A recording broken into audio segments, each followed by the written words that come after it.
আলিপুরদুয়ার পুরসভায় চালু এবার আবর্জনা প্রক্রিয়াকরণের প্রকল্প।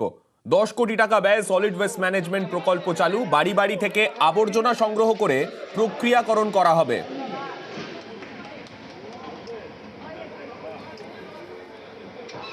বেশ, আমাদের সঙ্গে রয়েছেন আমাদের প্রতিনিধি রাজকুমারের কাছে যাব। রাজকুমার, এই আবর্জনা প্রক্রিয়াকরণ আলিপুরদুয়ার শহরের জন্য অবশ্যই একটা নজিরবিহীন পদক্ষেপ সেই রকম জায়গার জন্য। তো সেক্ষেত্রে সেই জায়গা এখন থেকে সাধারণ মানুষ কতটা খুশি এই গোটা বিষয়ে?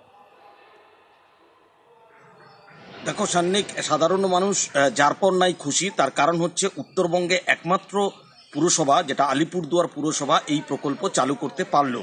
শুধু তাই নয়, গোটা রাজ্যে 54টি পুরসভাকে এই প্রকল্পের অনুমোদন দিয়েছিল রাজ্য সরকার, কিন্তু কোনো পুরসভা এই প্রকল্প চালু করতে পারেনি। একমাত্র আলিপুরদুয়ার পুরসভাই এই প্রকল্প চালু করতে পেরেছে বলে দাবি করেছে আলিপুরদুয়ার পুর কর্তৃপক্ষ।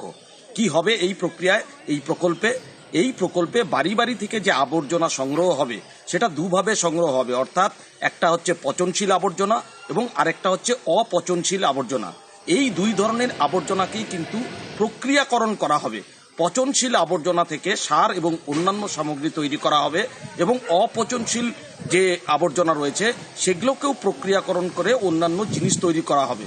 অর্থাৎ কোনো কিছুই ফেলনা নয়, অত্যন্ত আধুনিক মানের সময় উপযোগী এই যে প্রকল্প, এটা আলিপুরদুয়ার পুরসভাতে চালু হলো এবং লোকসভা ভোটের আগে এই প্রকল্প চালু হওয়ায় স্বাভাবিক তৃণমূল কংগ্রেস এই প্রকল্পের সুবিধে পাবে বলে মনে করছে রাজনৈতিক মহল। সান্নিক, বেশ, অবশ্যই একটা যুগান্তকারী পদক্ষেপ, কেননা যে বিভিন্ন রকম আবর্জনা যেগুলো বাইরে এদিক ওদিক ফেলে দেওয়া হতো সেইগুলো থেকে এবার উপযোগী বিভিন্ন সামগ্রী তৈরি হবে। অন্তত সেক্ষেত্রে অনেকটাই খুশি সাধারণ মানুষ। ধন্যবাদ রাজকুমার। তার জন্য আবারও বলছি, বাংলা আলিপুরদুয়ার জেলার মানুষকে, আলিপুরদুয়ার শহরের মানুষকে এবং বাংলার মুখ্যমন্ত্রী মমতা ব্যানার্জিকে এবং আমাদের এই ডিপার্টমেন্টের মন্ত্রী ফিরহাদ হাকিমকে আমরা ধন্যবাদ জানাই।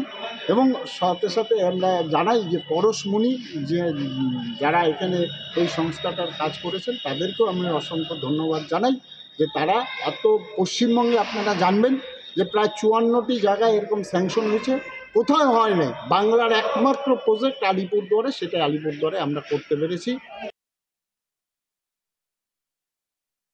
এই যে বিপুল পরিমাণ যে কাঁচামাল যেটাকে বলা যায়, যে নোংরা আবর্জনা দরকার, সেই নোংরা আবর্জনা কিন্তু এই টাকা বা এই কর চাপানোর ফলে কিন্তু সংগ্রহ করতে সমস্যা হবে।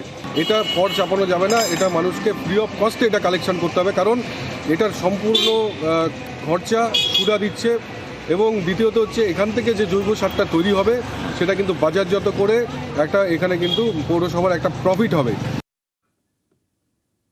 সলিড ওয়েস্ট ম্যানেজমেন্ট পৌরসভা এলাকার দীর্ঘদিনের ডিমান্ড, এটা আজকে পূর্তি হয়েছে এবং যেটা আমরা বলি এটা করি, এটা প্রমাণিত।